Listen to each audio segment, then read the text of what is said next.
Estamos no Museu da Resistência e Liberdade, na Fortaleza de Peniche, onde entre 1934 e até o 25 de abril de 74 funcionou a cadeia de alta segurança do regime fascista português.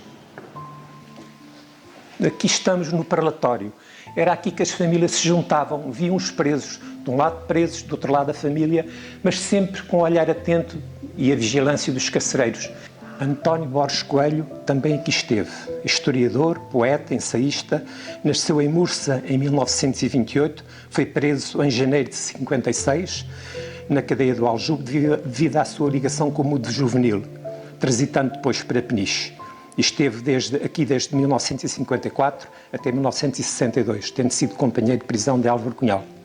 Foi nesta cadeia que desenvolveu o seu gosto pela história, que escreveu muitos dos seus poemas e aqui casou. Há 8 meses dissemos até logo.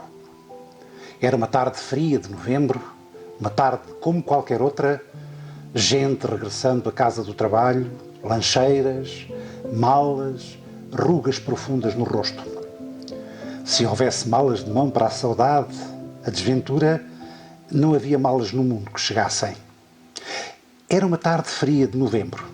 Não sei se alguém sorriu do beijo que trocávamos. Até logo, disseste. Depois passaram 8 meses, os meses mais compridos que tenho encontrado. Que pensamentos levava comigo?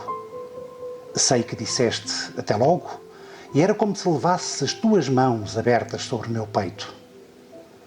Pensava que só nas despedidas breves, por horas, se dizia até logo, como a alguém que parte boa viagem, ou ao nosso companheiro bom trabalho. Mas já passaram 8 meses, 240 dias, 5.700 horas. Porque disseste até logo. Se eu não soubesse, aprenderia que na minha pátria os namorados dizem até logo e estão meses, anos, por vezes não voltam mais. Fecham-nos atrás de grades de ferro, espancam-nos, matam-nos devagar e não permitam que apareçam logo. Amiga, o ódio que trago armazenado destas noites de insónia e abandono, dou à luta. Mas temos que sofrer, sofrer de veras. Até que um dia os homens cantarão livres como os pássaros, os namorados beijarão sem pressa e as palavras até logo quererão dizer simplesmente até logo. Estamos nas celas do pavilhão C, em que um destes reduzidos espaços vivíamos e passávamos parte do dia. Passávamos muitas vezes com as mãos atrás das costas, de um lado para o outro, e sempre que o guarda apitava, era a hora da refeição, era a hora do recreio, e quando voltávamos novamente, lá estávamos com o muro em frente e muitas vezes as gaivotas. Artur Maldonado Freitas é irmão de Custódio Maldonado Freitas, médico antifascista das Caldas da Rainha, que esteve preso por 3 vezes em Caxias, no Aljube, por atividades de resistência ao regime. O poema Preso Político foi escrito por Artur Maldonado Freitas por seu irmão Custódio, que se encontrava preso em Caxias. Custódio Maldonado Freitas desenvolveu a sua atividade política ligada ao MUD, ao MDP e à CDU e veio a falecer em 1994. Trazer no peito o brilho das estrelas, quando a treva matou a luz do olhar, resistir, de pé, à fúria das procelas, quando tudo parece naufragar. Ser livre junto às grades das janelas, por ver o céu e os barcos a passar. Sentir nas mãos vazias a aquecê-las as mãos dos que não pode acarinhar. E mesmo só, viver na companhia dos humildes, dos poetas e crianças, e sendo ateu negar-se à heresia de impor ideias à força das lanças, para acreditar no Deus, homem divino. É ser alguém fiel ao seu destino. Este é um dos pátios da Fortaleza de Peniche. Aqui fazia-se o recreio e também se tirava a água para as higienes. Outros pátios ficavam entre os blocos e era um local de recreio dos presos, onde conversavam uns com os outros e muitas vezes até encontravam soluções para deixar mensagens para os companheiros que não contatavam de outros pavilhões. Armanda Silva Carvalho nasceu em Olho Marinho, em Óbidos, em 1938. Foi advogado, jornalista, poeta, ensaísta, começando a desenvolver a sua atividade literária na década de 60, em ligação com outros escritores de resistência. Publicou o livro Os Ovos de Ouro, de 1969, O Mar de Peniche, um poema emblemático sobre a situação dos presos políticos nesta fortaleza. Veio a falecer em 2017, nas Caldas da Rainha. Todos os dias acordam violadas estas praias que dizemos virgens. A chuva, esse suor do mar, já não desfaz a solidão dos homens ou o piar dos corvos. Mar de Peniche, onde os peixes se atiram contra os barcos e as grutas dos rochedos nada acoitam. As traineiras juntaram-se a dormir, mas o mar não esquece e grita contra a fortaleza. O mar sorveu todo este dia, exausto, e o que fica da praia são estas pedras laças, transidas pelo sono. O que fica das pedras é este mar de sono, que os homens já submersos sorvem a curtos haustos. O que fica da noite são os presos exaustos, que as pedras dissimulam e o mar absorveu.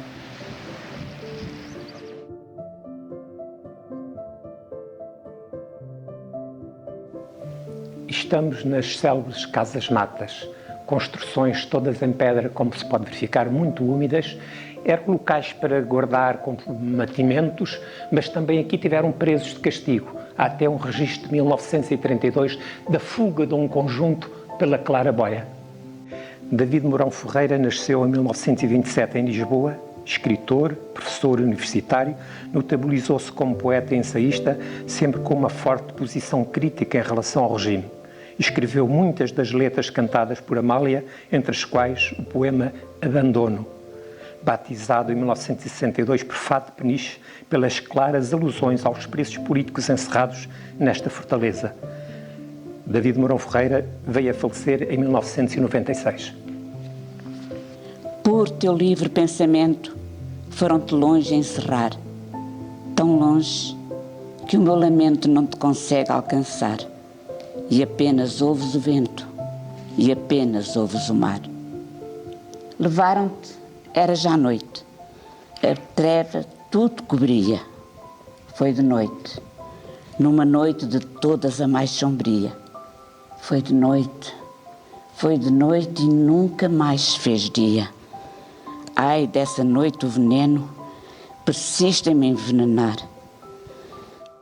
Ouço apenas o silêncio que ficou em teu lugar. Ao menos ouves o vento, ao menos ouves o mar. E estamos novamente no parlatório. Maria Teresa Horta, escritora, poeta, jornalista, nasceu em Lisboa em 1937, sendo uma destacada lutadora das causas feministas, pelos direitos das mulheres e pela liberdade. Integrando-se no movimento Poesia 61 e escreve, em 1971, com Maria Isabel Barreno e Maria Félio da Costa, o livro Novas Cartas Portuguesas, que mereceu às chamadas Três Marias um processo judicial com grande impacto antes da Revolução do 25 de Abril. Voz. Enviaram-me a voz, transportando nos cabelos esperanças clandestinas. De muralhas cotidianas, sem bandeiras metálicas. Aguardem-me no aço dos olhos, contrabando de tristeza.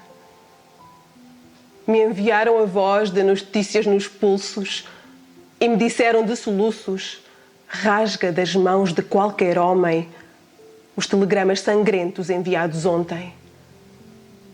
De tempo, os soldados inspecionaram horizontes fáceis. Voz às cidades grávidas de guerra e aos lábios úmidos de medo me enviaram a voz de notícias grávidas. Boa tarde a todos, bem-vindos a Peniche, bem-vindos àquela que podemos considerar um dos locais onde a liberdade realmente nasceu. Estamos num sítio emblemático, estamos no Museu da Resistência e da Liberdade, situado na Fortaleza de Peniche. Peniche, aquela cidade que o mar abraça e aquela cidade que um dia descobriu que a liberdade era provavelmente a coisa mais importante que um ser humano poderia ter. Bem-vindos e vamos então começar a nossa sessão. Ao moderador João, obrigada, e a todos aí em casa, aproveitem a nossa liberdade. Muito obrigado, Sra. Vereadora. De facto, bem-vindos a Peniche. Estamos num dos 26 concelhos que integram a Rede Cultura 2027, este projeto que visa candidatar Leiria e todo este território que gravita à volta da cidade a Capital Europeia da Cultura em 2027, e até outubro, até o final do mês que vem, temos vindo a organizar em vários pontos desta rede um conjunto de conversas e debates que chamamos Congresso às quartas e Congresso aos sábados, sobre uma miríade de temas que importam muito à nossa região. De facto, estamos num dos lugares do país mais adequados para falar de liberdade. A Fortaleza de Peniche tem uma longa história enquanto estrutura defensiva que permitiu a Portugal manter a sua liberdade e a sua independência, e depois, enquanto prisão, em diversos momentos da história portuguesa, talvez de forma mais notável durante o Estado Novo, serviu de prisão política. Aqui estiveram presos dirigentes comunistas como Álvaro Cunhal, Dias Lourenço, António Borges Coelho, cuja poesia ouvíamos antes de iniciarmos esta conversa, num recital de poesia cuja segunda parte ouviremos no final deste debate e cuja versão na íntegra ficará disponível depois também nas redes sociais da Rede Cultura. Ora, já entenderam que o tema que nos reúne aqui hoje é o da liberdade, mais concretamente a dicotomia entre a liberdade sitiada e a liberdade celebrada. Ora, esta dicotomia entre a liberdade e a falta de liberdade é a melhor maneira de nos ajudar a perceber a liberdade. Os momentos de privação de liberdade são aqueles que nos ajudam a entender a importância dela. Foi assim na história das revoluções, é assim também hoje, no momento em que a pandemia global nos obrigou a privar-nos da liberdade, ou pelo menos de algumas liberdades, para a preservarmos. Este é o ponto de partida, esta tensão entre a liberdade e a falta de liberdade, entre o ser livre e o estar livre, é o ponto de partida para uma conversa que esperemos que seja o mais profícua possível, com um conjunto de pessoas da nossa região que nos vão ajudar a perceber um bocadinho melhor este conceito. Ora, aqui à minha direita tenho o professor João Maria André, que é natural de Montreal, em Leiria, licenciado em Filosofia pela Universidade de Coimbra, também fez o doutoramento, e onde ensinou nas áreas da filosofia e do teatro, escreveu vários livros e é também animador cultural em Coimbra, muito ligado ao teatro, e foi ele também que dirigiu este recital de poesia que vimos no início da sessão. À minha esquerda tenho a irmã Ana Luísa Castro. Ela é natural de Guimarães, mas vive em Fátima. Além de ser freira, é médica e é responsável do posto de socorros do Santuário de Fátima e é licenciada em Medicina pela Faculdade de Medicina do Porto e em Ciências Religiosas pela Universidade Católica Portuguesa de Lisboa. E naquela ponta da mesa temos o professor João Bonifácio Serra, muito conhecido desta casa onde estamos. Ele foi membro da Comissão Instaladora do Museu que aqui hoje celebra a liberdade no Fortaleza de Peniche. É natural das Caldas da Rainha, historiador e coordena também esta Rede Cultura é presidente do Conselho Estratégico da Rede Cultura 2027, portanto todo este projeto que, enfim, se tudo correr bem, levará a Leiria a ser capital europeia da cultura em 2027. Eu queria começar aqui pelo professor João Maria André, para lhe fazer uma pergunta que ainda no início da sessão falávamos sobre ela e que poderá ajudar-nos a dar um bocadinho o mote a esta conversa. Quando falamos de liberdade, estamos a falar exatamente do quê, professor? Boa tarde a todos e a todas. Obrigado por este convite e entrando diretamente na questão, essa de facto é uma das questões mais difíceis e que não tem resposta unívoca ao longo da história e ao longo do pensamento. Alguns diriam que a liberdade é a ausência absoluta de constrangimentos, mas nós não somos deuses, somos humanos e, portanto, não lidamos com isso de ausência absoluta de constrangimentos. Outros dirão que a liberdade é a capacidade de agir de acordo com a sua própria natureza. Outros dirão que a liberdade é uma das propriedades fundamentais do ser humano. O ser humano tem liberdade. Eu diria que a liberdade, mais do que aquilo que o ser humano tem, é aquilo que o ser humano, por essência, é. O ser humano é, por essência, liberdade. Mas o ser humano, sendo por essência liberdade, isso não significa que a liberdade esteja constituída. A liberdade é um processo e tem que ser entendida como um processo. Não é um estado que se adquire. É um processo, e é um processo cheio de tensões em que nós vamos trabalhando, em que os seres humanos vão trabalhando e vão entrando em dinâmicas de libertação, e é nas dinâmicas de libertação que está efetivamente o sentido de liberdade. Nós, mais do que sermos livres, estamos sempre a caminho de sermos livres. Um dos poemas do Miguel Torga, que fará parte da, integração, da versão integral do recital, diz exatamente isso mesmo. Não podemos dizer eu sou livre, mas eu estou a caminho de ser livre. E isto é de facto importante, porque depois há uma questão, e entrava aqui no tema, no núcleo do tema, para explicar este conceito de liberdade. Nós falamos de liberdade sitiada e liberdade celebrada. Jogando um pouco com a palavra, eu diria que temos que distinguir entre liberdade situada e liberdade sitiada. A nossa liberdade é uma liberdade situada. É uma liberdade historicamente situada, contextualmente situada. Nós estamos sempre sob a influência de determinados fatores biológicos, psicológicos, sociológicos, económicos, políticos, etc. E é nesse contexto que a nossa liberdade é uma liberdade situada. Mas isso não deve dar origem a que ela se transforme numa liberdade sitiada, ou seja, numa liberdade aprisionada. Uma última nota para terminar esta intervenção inicial. Eu gostaria de chamar a atenção para o facto de nós podermos falar de liberdade interior e de liberdade exterior. São dois aspectos da liberdade profundamente articulados um com o outro.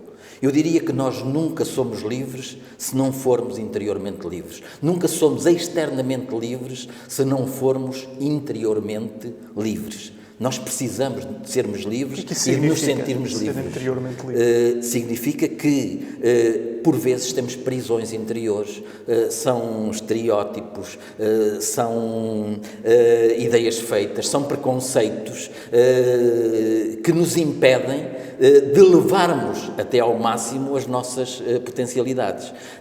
E, portanto, eu diria que a liberdade interior é uma condição para a liberdade exterior. E a liberdade exterior é a capacidade de concretizar, a possibilidade de concretizar a liberdade interior. Portanto, a liberdade interior também carece da liberdade exterior. Para terminar, eu diria isto em 4 ou 5 versos que eu escrevi, tinha eu 20 anos, 2 ou 3 meses a seguir ao 25 de Abril. E dizia-o deste modo: ninguém liberta ninguém sem ser livre como o pão, sem ser farinha moída depois de trigo dourado, sem sentir na própria vida Prometeu agrilhoado, e sem fazer das grilhetas o achote de uma canção, ninguém liberta ninguém sem ser livre como o pão. Muito bem. Falávamos do caminho para a liberdade, da liberdade não ser um estado permanente, mas um caminho, e é um caminho historicamente composto por, enfim, altos e baixos, liberdades e falta dela. E eu queria passar para o professor João Bonifácio Serra, que nos podia trazer aqui uma perspectiva da liberdade no caminho da história. E eu perguntava-lhe, concretamente, o que é que nós podemos aprender hoje sobre a liberdade quando visitamos lugares como este em que estamos, que nos falam, essencialmente, da falta da liberdade. Muito obrigado também pelo convite, por estar aqui. Não estou cá por direito próprio, apesar das funções que desempenho neste grande projeto dos 26 municípios. E muito obrigado pela pergunta. Eu diria que a questão... Bom, nós estamos aqui num espaço que será, em breve, espero eu que daqui a um ano e pouco, possa conter em pleno o Museu da Resistência e da Liberdade. E a própria designação coloca a questão nestes termos. Houve privação da liberdade política e, simultaneamente, resistência, ou seja, combate a essas condições de restrição da liberdade política. E este local é um local que assinala isso. Há dias, deixe-me contar, há poucos dias eu estava a fazer uma pesquisa sobre a situação de Milão nestes últimos dias e deparei-me com uma situação muito curiosa, que foi, durante este período, os órgãos políticos da região decidiram ampliar o espaço que estava combinado com o arquiteto Herzog para um espaço de celebração da resistência. Como sabem, sobretudo no norte de Itália, celebra-se 25 de Abril a libertação do fascismo. E nesse dia, o Presidente da Câmara de Milão anunciou que tinha feito esse acordo para estender o espaço para fazer um museu da resistência e da liberdade. O espaço tinha inicialmente X metros quadrados e agora ampliou para vários milhares de metros quadrados. E a questão que se colocou, de repente, foi porquê agora? Também porquê agora, em Portugal, se decidiu fazer um Museu da Resistência e da Liberdade, quando este espaço lhe foi definido o fim de albergar um museu logo em 1975.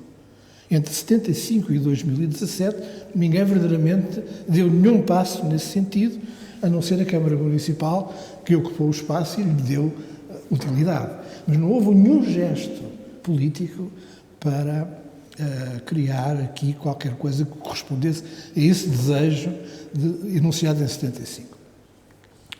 Provavelmente isto quer dizer em Milão como em Portugal, ou em Itália como em Portugal, que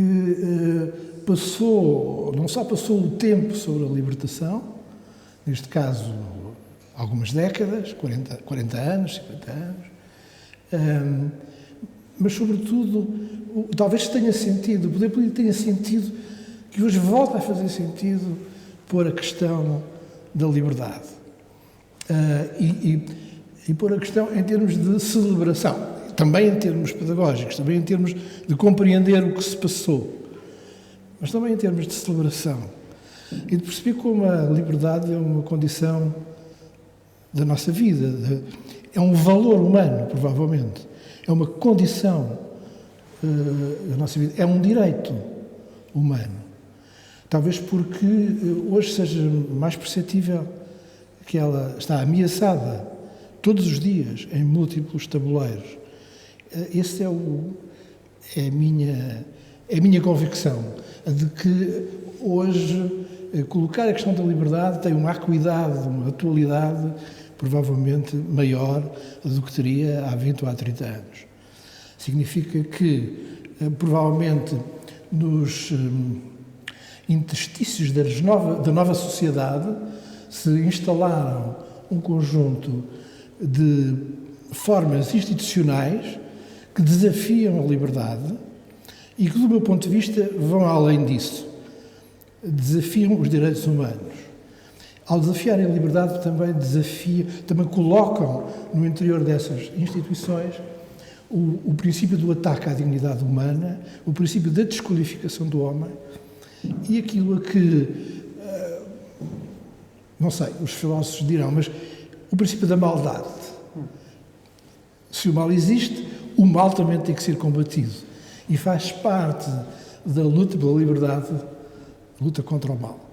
E essa luta pode fazer-se preservando estes foi uma peça importante. Quando eu vejo ali no início desta peça que passámos, desta celebração, ler o poema do professor Borges Coelho, que foi meu colega na faculdade, porque eu tenho uma enorme admiração como pessoa e como e como poeta, e como escritor, e como historiador, saber que ele esteve aqui é qualquer coisa que não deixa de me emocionar e, portanto, acho que faz todo o sentido ligar esta luta não apenas à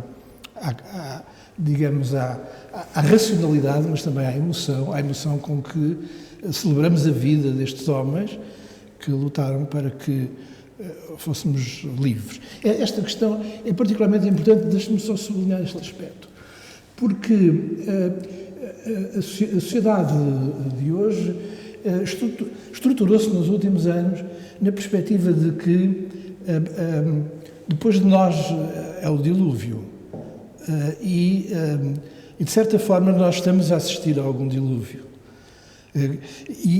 e há uma tendência para, face a isso, adotar esta atitude que é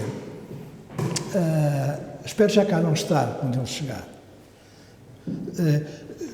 Nós caminhamos para um precipício, mas é como se disséssemos espero resolver a minha vida antes disso. Ora, isto libertou, sobretudo, as pessoas da minha idade, libertou a última geração da ideia de fazer um futuro melhor. Eu trato do meu futuro. Eu penso a minha velhice como qualquer coisa em que quero estabilidade e condições para ela. Quando, nas sociedades mais antigas, o papel dos velhos era preparar algo de melhor para os que vêm a seguir. Ao colocarmos os velhos dependentes de pensões e de fundos de pensões, que gerem, no fundo, o sistema de saúde e o sistema toda a economia social, colocámos-nos na situação de empurrar os velhos para o precipício e não para aquilo que foi a sua missão ao longo do tempo. Vou virar agora aqui a conversa para a irmã Ana Luísa ou a doutora Ana Luísa. Irmã. Eu diria que talvez a vida religiosa consagrada seja o exemplo derradeiro deste ato de abdicar voluntariamente da liberdade. Eu sei que a irmã Ana Luísa não é uma freira de clausura, senão também não estaria aqui connosco hoje, mas imagino que se sinta parte dessa comunidade de quem oferece e de quem abdica voluntariamente da liberdade. E imagino que isto seja a pergunta que mais fazem a um frade ou uma freira. Mas, enfim, como é que se encontra a liberdade, ou como é que se pode encontrar a liberdade numa opção de vida que passa fundamentalmente por nos privarmos da liberdade? Bem, antes de mais eu gostaria também de agradecer o convite de estar aqui e também dizer que mesmo que fosse religiosa de clausura, se calhar diria a mesma coisa que vou dizer, porque de facto eu acho que todas as nossas opções fundam-se nesta premissa da liberdade, não é? E como também já dizíamos, toda a liberdade está condicionada, não há uma liberdade total.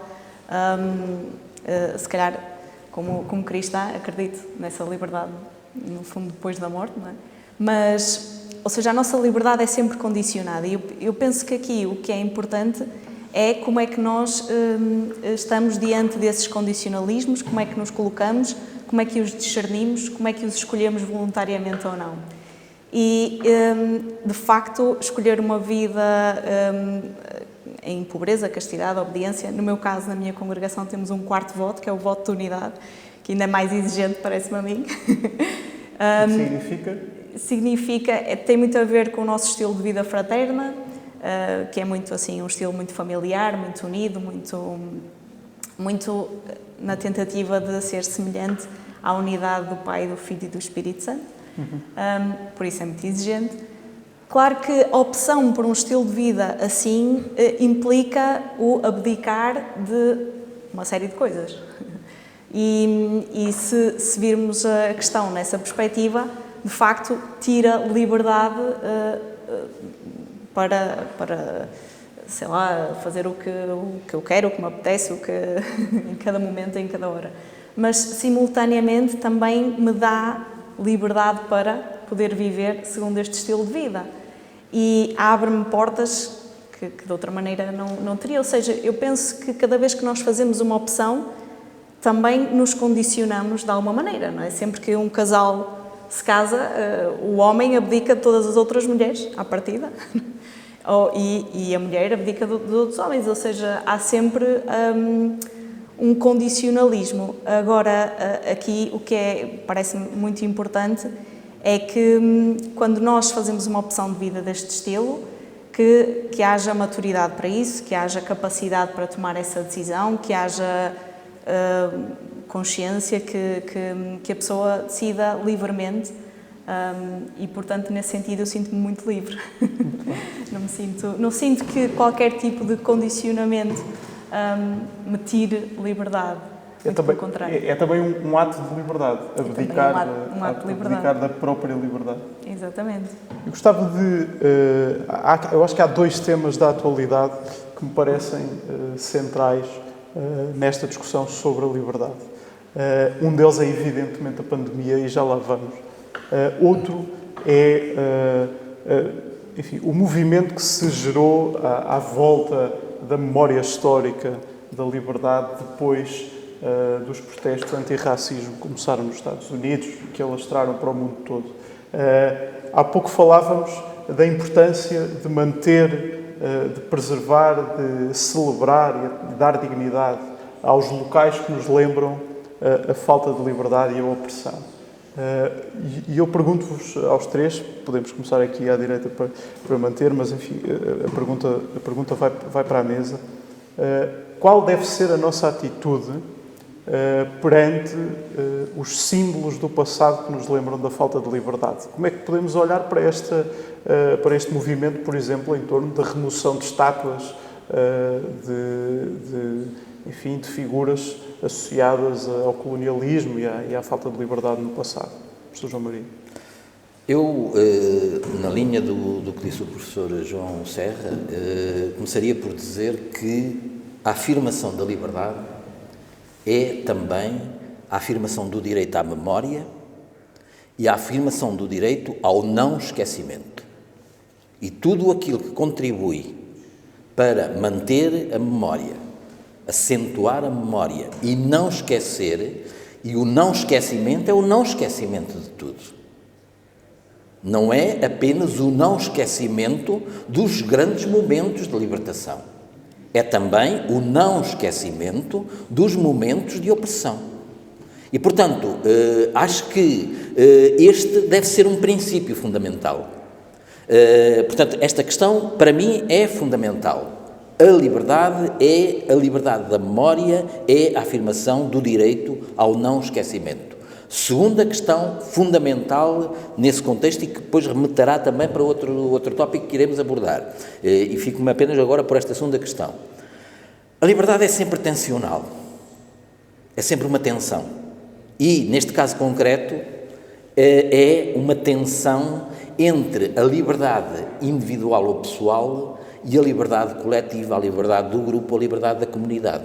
E quando há vários grupos e várias comunidades, ainda mais tensional é, porque há diversas liberdades que se conflituam umas eventualmente com as outras. E, portanto, o nosso grande desafio é, mantendo o princípio da dignidade, mantendo o princípio do direito à memória, mantendo o princípio daquilo que poderemos chamar o direito à libertação, nós conseguirmos um equilíbrio entre a liberdade individual e pessoal e a liberdade social, coletiva, dos grupos e das comunidades. E, portanto, é uma gestão que é uma gestão difícil de fazer, mas é uma gestão que tem de ser feita e que tem de ser feita no domínio político. E daí que, quando nós falamos de liberdade, devemos falar sempre do plural, não devemos falar de liberdade, há liberdades, e no meio de todas as liberdades, a liberdade política é, obviamente, uma liberdade fundamental, porque é nela que assenta a possibilidade de expressão e de expansão também de todas as outras liberdades. Concorda, professor João Bonifácio? Como é que faria? Concordo. Bom, eu concordo completamente com o que diz o professor João Maria André. Acrescentaria apenas que não podemos usar a história à la carte. Esta gosto, esta não gosto. Temos que assumir por inteiro Os momentos A e os momentos B fazem parte da história. Podemos discutir e refletir sobre ela, mas não podemos varrer uma parte da história para debaixo do tapete. Mais tarde ou mais cedo ela prega-nos uma partida e vem ao de cima.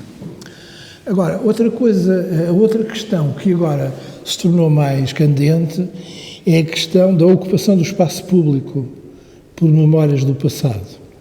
Ninguém contesta, ou ninguém contesta tanto, que elas possam ter lugar nos museus. A questão está em se certas memórias, que numa determinada época foram consideradas memórias reconhecíveis, em que a sociedade se reconheceu e levou-as para o espaço público, se hoje, os cidadãos de hoje, têm o mesmo reconhecimento e a mesma veneração. Eu penso que essa discussão faz sentido. Agora, acho que a solução tem que ser uma solução democrática, isto é, tem que haver discussão. E a discussão pode, num determinado momento, concluir que determinada estátua deve sair do espaço público e ir para o museu.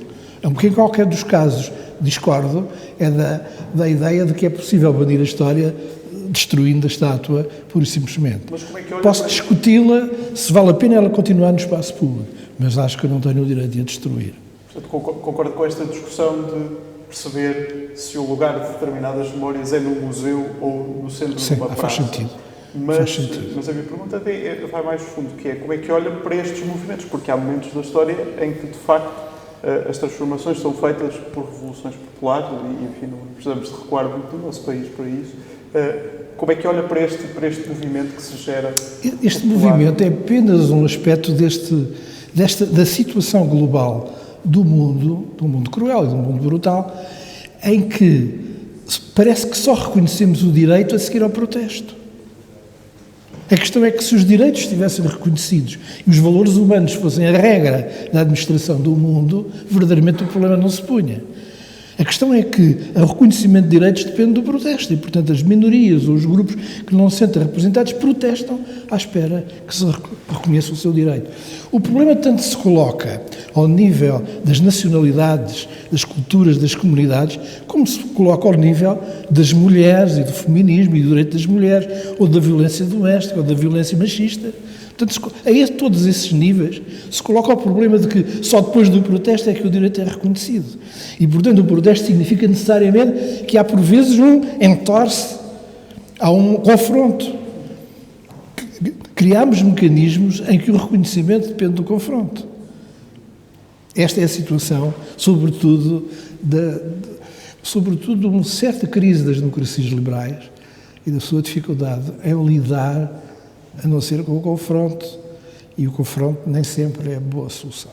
Bem, Luísa, olhamos para as liberdades sempre de acordo com aquilo que são as nossas perspectivas sobre o que é ou o que deve ser a liberdade. Eu não sei se sente isso na forma como a sua opção de vida e as opções de vida semelhantes à sua são interpretadas pela sociedade em geral. Sim, eu creio que, pronto, nós sabemos que a liberdade, como dizíamos, tem sempre, então, estas condições, as condições referenciais, naturais, nascemos num lugar, crescemos, e obviamente que a nossa visão da liberdade também é muito condicionada por isso. Estamos numa cultura muito cristã, não é? E eu penso que o cristianismo aqui teve um papel fundamental na afirmação da liberdade. Santo Agostinho falava muito do livre-arbítrio e da liberdade como algo universal que todos têm, que é algo que o cristianismo veio trazer, ou seja, não só como status, não é? mas como algo fundamental de todo o ser humano. E penso que de alguma maneira o que é importante é vermos a liberdade também como sermos livres para buscar a verdade e o bem, que também falávamos um pouco disso, que há determinadas opções que nos tiram liberdade, isso sim, e poderíamos falar aqui de várias coisas, não é?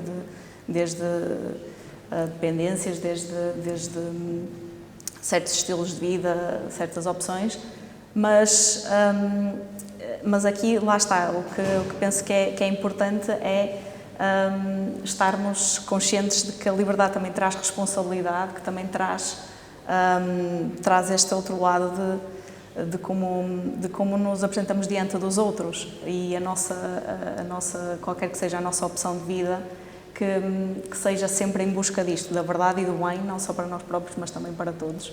Nós também recentemente queria só voltar um bocadinho atrás, quando eu falava do problema do apelo à remoção das estátuas, em paralelo havia um outro movimento que visava essencialmente as obras de arte.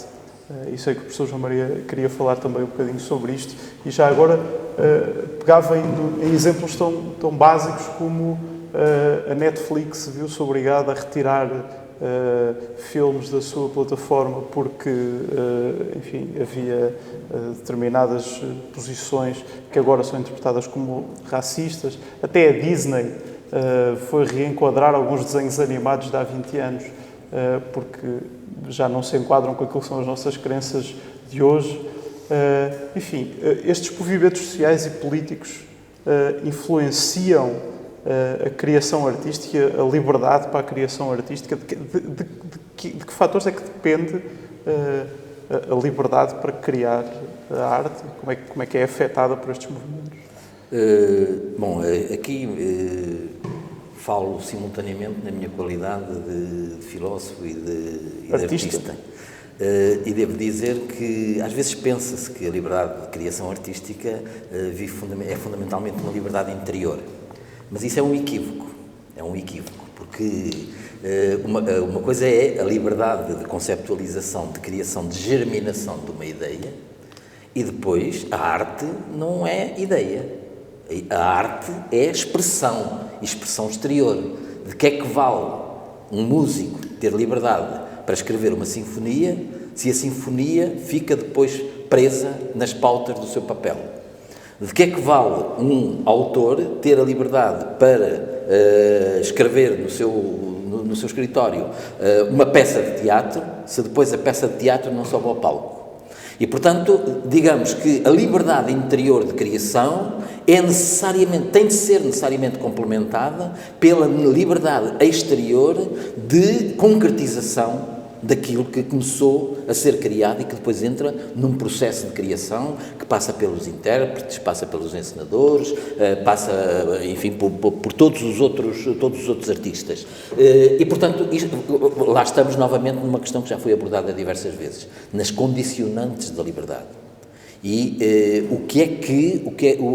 até que ponto é que determinadas circunstâncias podem condicionar a expressão da liberdade, e neste caso concreto também, a expressão da liberdade artística. E aqui põe-se um problema. Eu voltava a um conceito inicial do professor João Serra, quando eu disse que a liberdade era a essência do homem. E ele completou dizendo que a liberdade é um direito do ser humano. É um dos principais direitos do ser humano, mas não é o único direito. Há o direito à liberdade, há o direito à saúde, há o direito à vida, há o direito à educação, etc., há o direito ao trabalho, etc., etc. E o problema está na conjugação destes direitos. Quando se manipulam conscientemente os direitos para impedir a expressão de uma liberdade criadora, e não para salvaguardar outros direitos, que são direitos que permitem a expansão plena das potencialidades humanas, então estamos a sitiar a liberdade. Estamos a restringir a liberdade arbitrariamente, em nome de ideologias, em nome de preconceitos, em nome de determinadas visões. E, portanto, mais uma vez aqui é a questão. Os direitos são holísticos, jogam na totalidade, como nós. Ninguém é livre sozinho.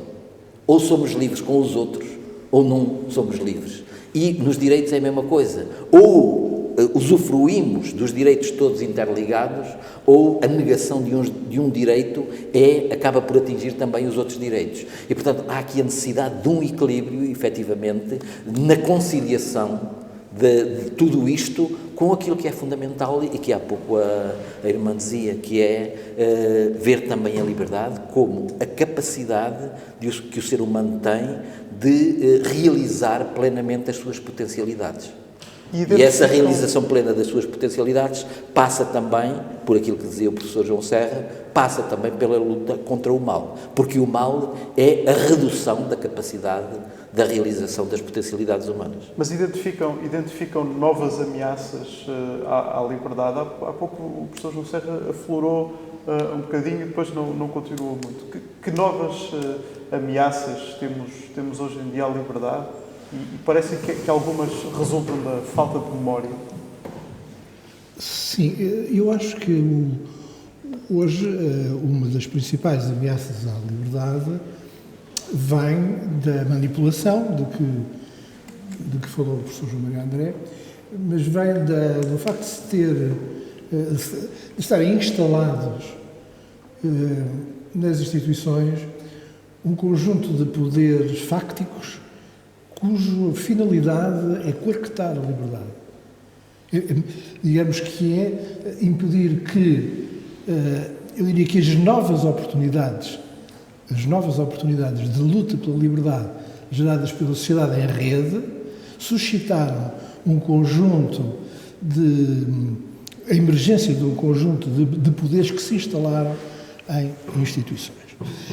Agora, eu apenas queria acrescentar em relação àquilo que disse o professor João Maria André, que eu subscrevo, e que disse a irmã, que eu também subscrevo, e que é a ideia de que as sociedades têm que obedecer a um princípio, a sociedade do mundo inteiro, a um princípio fundamental, que é o princípio do respeito mútuo.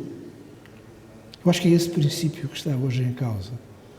Quando nós não respeitamos a natureza, quando não respeitamos as outras espécies, quando não respeitamos os diferentes, não é de tolerância que estou a falar, é de respeito mútuo.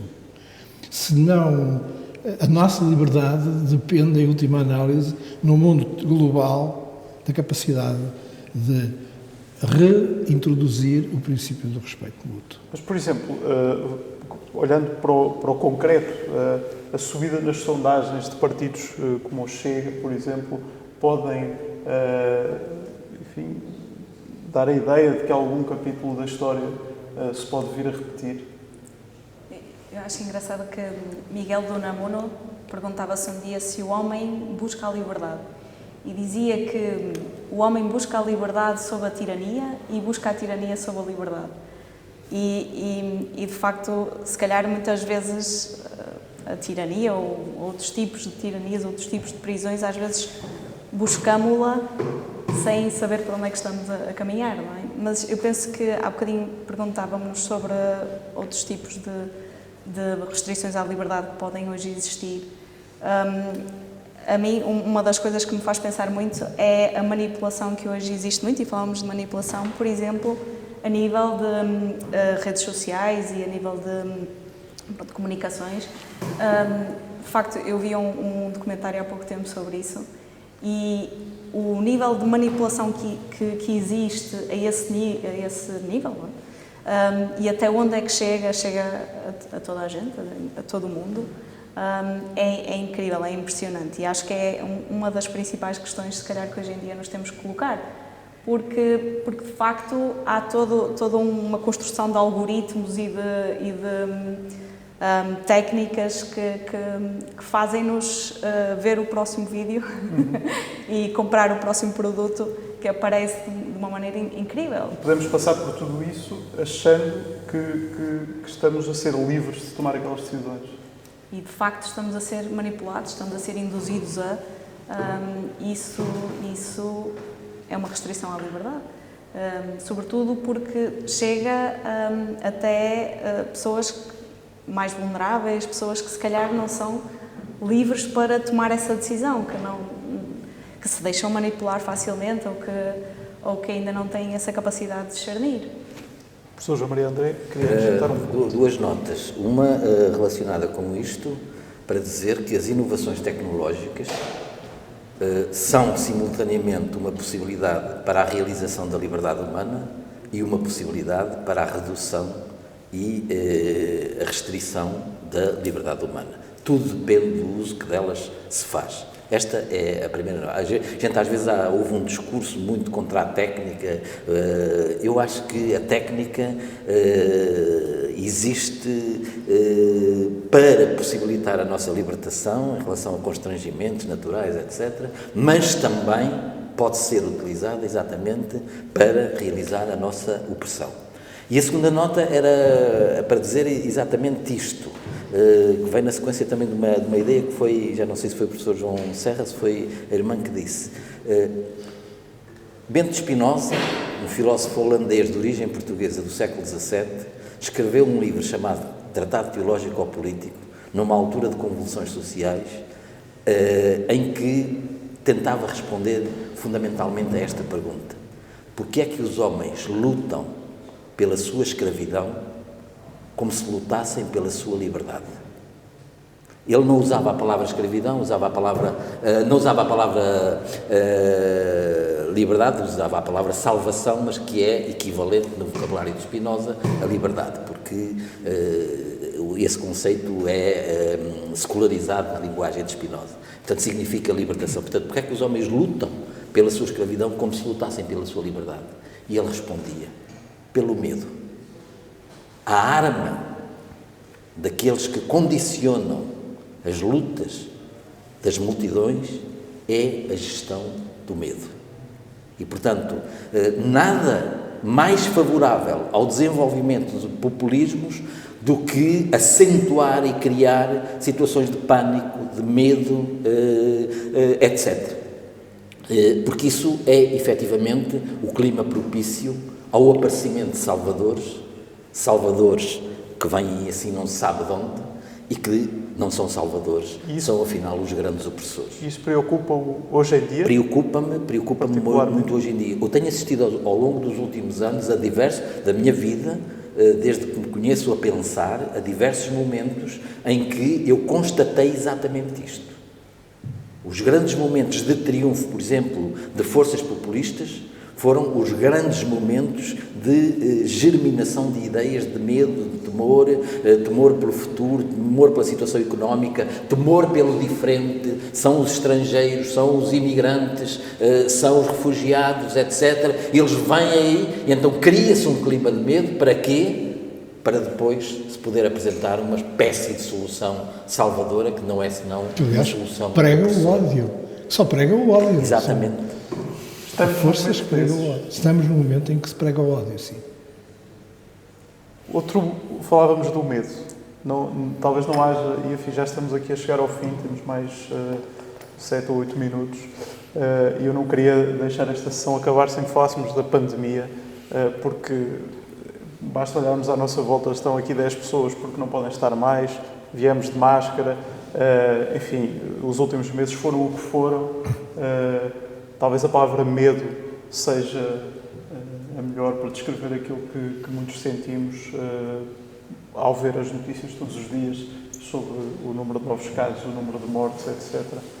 Eu perguntava a todos, enfim, o que é que acham que aprendemos sobre a liberdade nestes meses em que nos vimos privados da liberdade, alguns voluntariamente logo nos primeiros tempos, outros porque teve de ser por ordem dos governos dos vários países. Enfim, que lições é que nos podem ficar sobre a liberdade? Não sei se quer começar a irmã Adelina.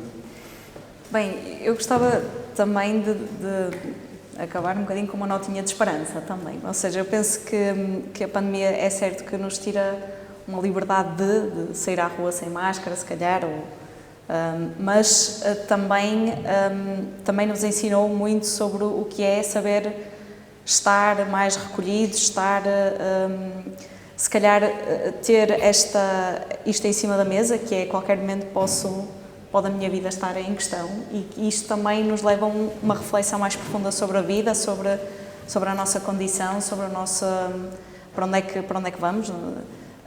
E também, por um lado, na minha congregação, por exemplo, também abriu um novo mundo de ideias e de possibilidades de dinamizar projetos, de chegar às pessoas através de outras maneiras. E penso que todos os momentos de crise também são momentos em que temos a oportunidade também de crescer interiormente, de crescer numa liberdade interior de que falávamos no início, que não está dependente dos condicionalismos externos, mas que é esta liberdade de me autodeterminar, de me colocar diante das situações como eu acredito que é o melhor. E é isso que também nos ensinam todos os santos, não é? Que ensinam-nos que diante das maiores dificuldades é possível escolhermos o bem, é possível darmos a vida uns pelos outros, é possível darmos esperança e dizermos que somos mais do que isto. Eu repeti a pergunta ao professor João Bonifácio, que lições levamos deste tempo? Essa é a pergunta mais difícil.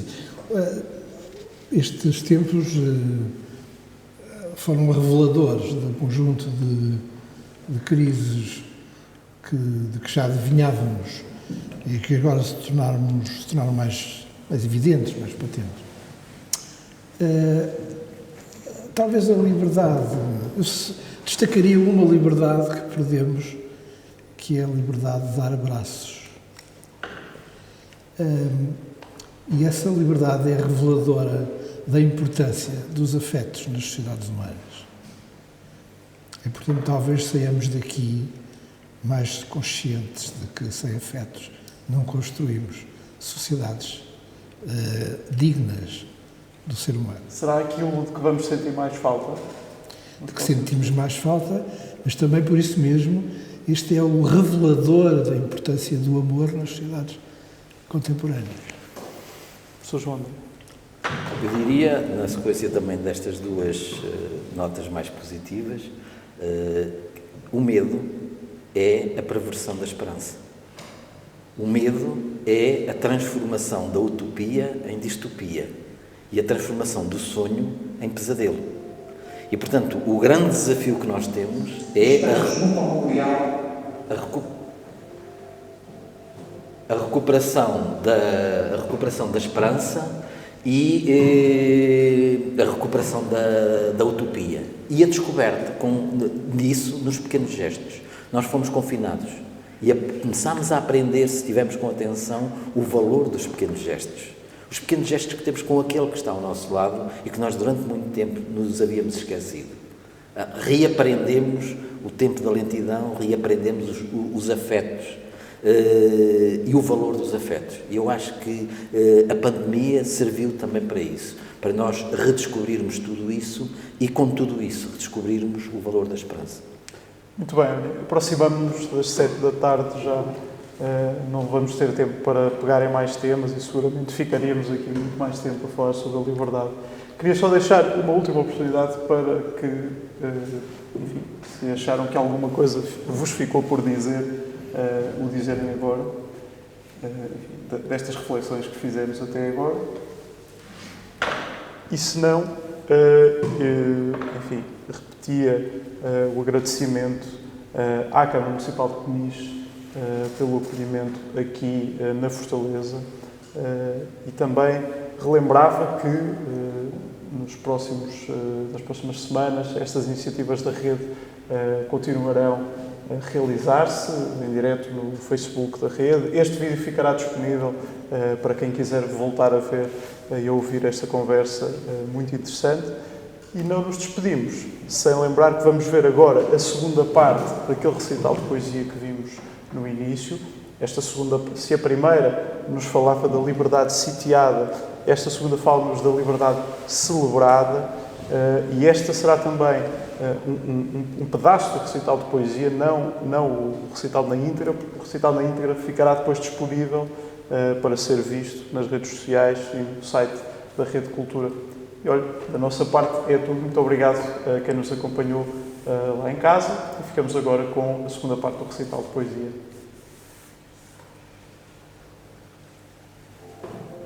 Estamos junto ao memorial aos presos políticos na Fortaleza de Peniche.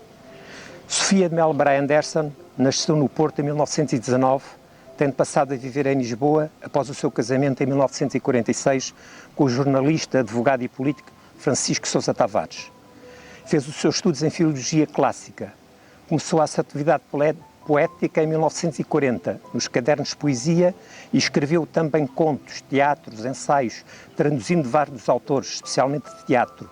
Destacou-se na sua militância política de resistência ao salazarismo, nomeadamente no âmbito dos grupos de católicos que protestavam contra a ditadura. Veio a falecer em 2004. Esta é a madrugada que eu esperava, o dia inicial inteiro e limpo, onde emergimos da noite e do silêncio e livres habitamos a substância do tempo. Mariano Calado nasceu em Almeirim em 1928, passando a viver em Peniche aos 2 anos de idade. Dedicou-se à história local e regional de Peniche e escreveu livros de poesia, de ficção e literatura para crianças e jovens. Esteve preso em Caxias em 1959. O seu nome foi atribuído à biblioteca Escola Básica de Autoguia da Baleia. Não me falem do barco onde chorei, não me falem do barco onde sofri, não me falem do barco onde matei, não me falem do barco onde morri. Falem-me sim do barco onde sonhei a esperança que hoje e sempre ainda me invade. Falem-me sim do barco onde pisei o espaço de lutar pela liberdade. Que eu quero não errar como quem erra e sentir fundo e bem como quem sente. Amar de mar a mar a minha terra, amar de mar a mar a minha gente.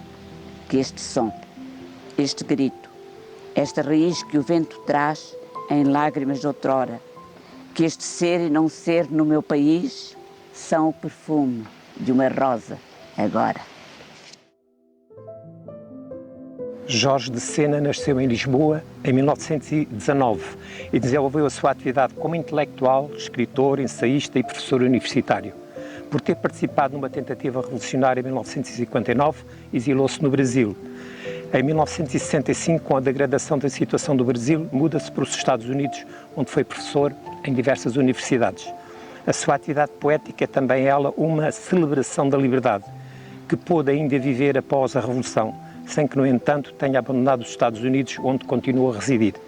Faleceu em 1978, apenas com 58 anos de idade. Nunca pensei viver para ver isto. A liberdade e as promessas de liberdade restauradas. Não. Na verdade, eu não pensava no negro desespero, sem esperança viva, que isto acontecesse realmente. Aconteceu. E agora, meu general? Tantos morreram de opressão ou amargura. Tantos se exilaram ou foram exilados. Tantos viveram um dia a dia cínico e magoado. Tantos se calaram. Tantos deixaram de escrever. Tantos desaprenderam que a liberdade existe. E agora, povo português? Essas promessas há que fazer depressa que o povo as entenda. Creia mais em si mesmo do que nelas, porque elas só nele se realizam e por ele. Há que por todos os meios abrir portas e janelas cerradas quase 50 anos. E agora, meu general? E tu, povo, em nome de quem sempre se falou, ouvir-se-á a tua voz firme por sobre os clamores com que saúdas as promessas de liberdade? Tomarás nas tuas mãos, com serenidade e coragem, aquilo que, numa hora única, te prometem? E agora, povo português? De novo, junto às muralhas da fortaleza. Natália Correia nasceu nos Açores em 1923. Fez os seus estudos em Lisboa e desenvolveu a sua atividade como poeta, dramaturga, romancista, ensaísta, tradutora, jornalista e guionista e editora. Participou em vários movimentos de oposição ao Estado Novo, nomeadamente no MUD e em diversas campanhas presidenciais. Foi editora das Novas Cartas Portuguesas e no caso conhecido das Três Marias, e desenvolveu uma intensa atividade política e cívica, tendo sido condenada a 3 anos de prisão, com pena suspensa, pela publicação de uma antologia, poesia erótica e satírica. Natália viria a morrer em 1983. Basta umas 5 pontas de uma estrela e a cor do navio em movimento, e como ave, ficar parada a vê-la, e como flor, qualquer odor no vento. Basta-me a lua ter aqui deixado um luminoso fio de cabelo, para levar o céu todo enrolado na discreta ambição do meu novelo. Só há espigas a crescer comigo numa seara para passear a pé, esta distância achada pelo trigo que me dá só o pão daquilo que é. Deixem ao dia a cama de um domingo para deitar um lírio que lhe sobre, e a tarde cor-de-rosa de um flamingo seja o teto da casa que me cobre. Basta que o tempo traz na sua anilha como uma rosa traz abril no seio, e que o mar dê fruto de uma ilha onde o amor por fim tenha recreio. Terminamos no memorial com Daniel Faria. Daniel Faria nasceu em 1971 em Baltar. Fez o curso de Teologia na Universidade Católica e Estudos Portugueses na Universidade do Porto, ingressando na vida monástica na comunidade benetina, tendo desenvolvido trabalho pastoral em Marco de Canaveses. Foi uma das vozes mais sensíveis e inovadoras da poesia portuguesa da década de 90. Faleceu apenas com 28 anos, em 1999, deixando uma obra poética de grande sensibilidade, publicada e títulos inéditos que viriam depois a ser editados. Pode considerar-se uma das mais promissoras vozes poéticas do final do século XX, a que a morte prematura não deixou exprimir-se na sua plenitude. Que a mão escreva tão exata a necessária travessia, que a mão escreva em si mesma esse dever de fruto que cresce, esse sumo que a escrita bebe para saciar quem lê. Mesmo se nada lhe vem ao pensamento, quando lhe apetece escrever nos vidros. Que a mão escreva na língua o que a língua há de cantar. Que ela escreva no interior da boca a transparência de quem dá a mão à mão de quem conduz. Escreva como um archote no caminho de quem não encontra. Escreva como quem arruma a luz no quarto antes de sair, com a caligrafia demorada de uma planta em crescimento. Que ela escreva no caule de cada rebento o grito novo.